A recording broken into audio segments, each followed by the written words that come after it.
Bonjour à tous. Alors je suppose que comme moi, vous avez été surpris, pour ne pas dire interloqué, par cette histoire d'avoir arrêté Xavier Dupont de Ligonnès. En fait, on a vu que c'était pas lui. Moi, ce qui m'intéresse, c'est de savoir, c'est plutôt de voir le traitement de cette erreur après.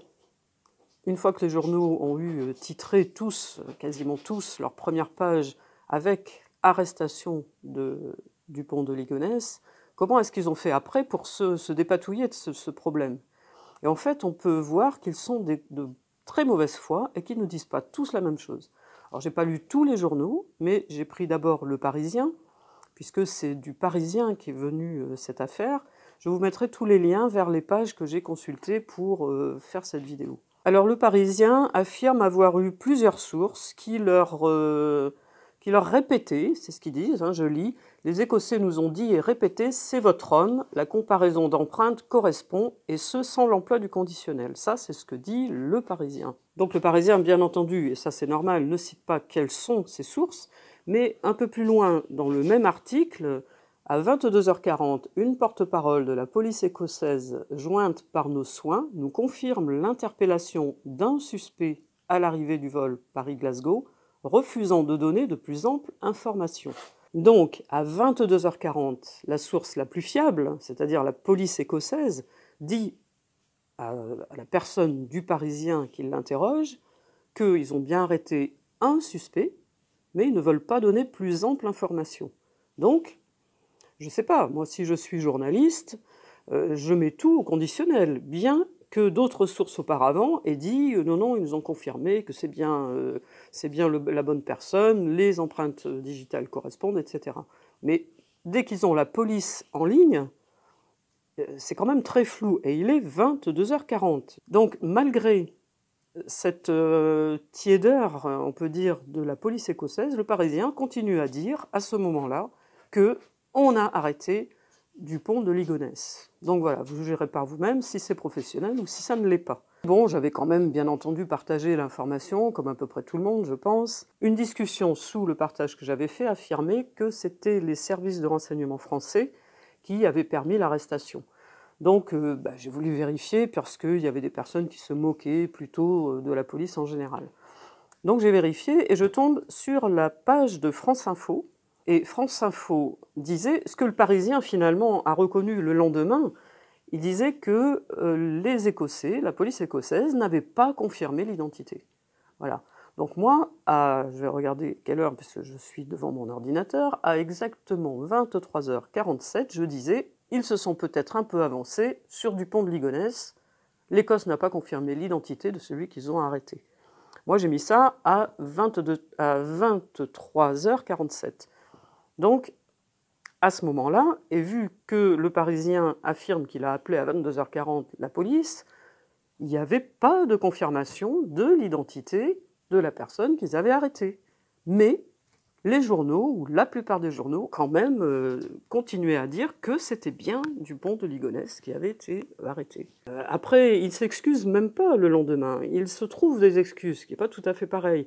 Alors, ils disent que c'est les Écossais qui avaient d'abord confirmé parce que les empreintes étaient les mêmes. Mais le système écossais de vérification des empreintes, c'est pas le même que le système français. Enfin, ils trouvent des excuses en fait bidons. Ils se sont précipités sur une information et l'information n'était pas vérifiée. Donc voilà, ça c'est le fonctionnement des médias, parce qu'il faut aller vite, il faut précipiter tout, et il faut que il faut être le premier à avoir fourni une information. Si jamais, par exemple, Le Parisien avait émis un doute, et que ça avait bien été Dupont de Ligonnès, et qu'un autre journal avait fait cette affirmation, Le Parisien se serait dit « on n'a pas eu le scoop ». Voilà, c'est un choix, c'est comme le choix entre la finance et le bien commun. C'est pareil, c'est un choix. Donc le choix n'est jamais la vérité, le choix n'est jamais la prudence, la sérénité, enfin tout ce qui normalement est humain. Non, le choix c'est toujours le buzz, la précipitation. Il y a eu un autre élément quand même qui était assez troublant. Le jour de l'arrestation, il y a eu une perquisition qui a été faite au domicile qui était indiquée sur le passeport de la personne qu'ils avaient arrêtée. Et quand les policiers sont arrivés là-bas, les voisins ont dit « Mais vous vous trompez, c'est pas possible, on connaît ce monsieur depuis 30-40 ans, ça ne peut pas être Dupont de Ligonnès. » Les journalistes l'ont su, ça. Bon, les policiers qui fassent leur perquisition, encore que là je dirais quelque chose plus tard, bon, à la limite c'est leur métier, mais que les journalistes ne tiennent pas en compte ce que disent les voisins, c'est quand même une évidence, quoi. Quand on vous dit on connaît le gars depuis 30 ans, alors qu'on sait que Dupont de Ligonnès a disparu depuis 8 ans, et puis c'était un ouvrier, ça correspond pas du tout au personnage de Dupont de Ligonnès, quoi. Les journalistes, non, ils préfèrent ignorer les informations qui les arrangent pas. Alors ça, cette histoire-là, c'est important de voir exactement ce qui s'est passé avec les détails.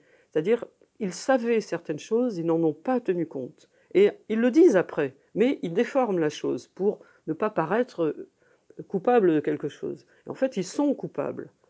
C'est même pas de la négligence, c'est de la mésinformation ou de la désinformation. Mésinformation, je crois que ça n'existe pas, mais moi j'aime bien ce mot-là. Parce que désinformation, c'est pas tout à fait la même chose. À ma connaissance, hein, aucun journal, alors qu'ils ont donné le nom de la personne qui a été arrêtée, moi je ne le donnerai pas, parce que ce monsieur a quand même le droit à sa tranquillité maintenant, ils ont donné un nom avant d'avoir des certitudes. C'est quand même grave. On ne donne pas les noms des gens comme ça. Même si c'était une usurpation d'identité de la part de Ligonnès, moi je trouve qu'il n'avait pas à donner le nom qui était sur le passeport. Parce que le nom qui était sur le passeport, de toute façon, correspond à une personne qui existe. Voilà, donc ils n'avaient pas à donner son nom. Moi j'espère que ce monsieur, cet ouvrier, retraité, tranquille, aura des dommages et intérêts s'il porte plainte. Parce qu'il y a eu une perquisition chez lui, même 2, je crois bien, qui sont complètement injustifiées, puisque la police n'a même pas attendu d'avoir toutes les informations pour faire une perquisition, alors que la personne n'était pas là, donc de toute façon, il ne pouvait rien se passer dans son domicile, il n'y était pas, sa femme non plus, puisque sa femme est en Écosse. Il savait qu'il n'y avait personne dans l'appartement. Donc pourquoi le perquisitionner en urgence alors que le concerné était arrêté? Voilà, moi je ne comprends pas trop. Alors je ne suis pas ni juge, ni procureur, ni policier, mais à mon avis c'était quand même un peu précipité. Je trouve quand même très inquiétant que quelqu'un, comme ça, puisse téléphoner à la police en disant Dupont de Ligonnès prend tel avion, et sans vérification de rien. Tout de suite, les journaux sont au courant. Et tout de suite, ils titrent « On a arrêté », dès que la personne est interpellée à l'aéroport, tout de suite, on a arrêté Dupont de Ligonnès. Il n'y a pas de vérification déjà de la délation, c'est une délation. Il n'y a aucune vérification de savoir si elle est fondée ou pas fondée. Bon, que la police aille contrôler la personne qui a été signalée, ça c'est normal, il faut bien que la police elle agisse. Mais que tout de suite les journaux s'emparent de l'histoire, non, ça c'est pas normal. Parce qu'après, voilà ce que ça donne. Et après, les médias se demandent pourquoi on ne leur fait pas confiance. Et si c'était sur une seule histoire qu'il y avait ce problème, non. Cette façon d'agir des médias existe systématiquement, pour tout.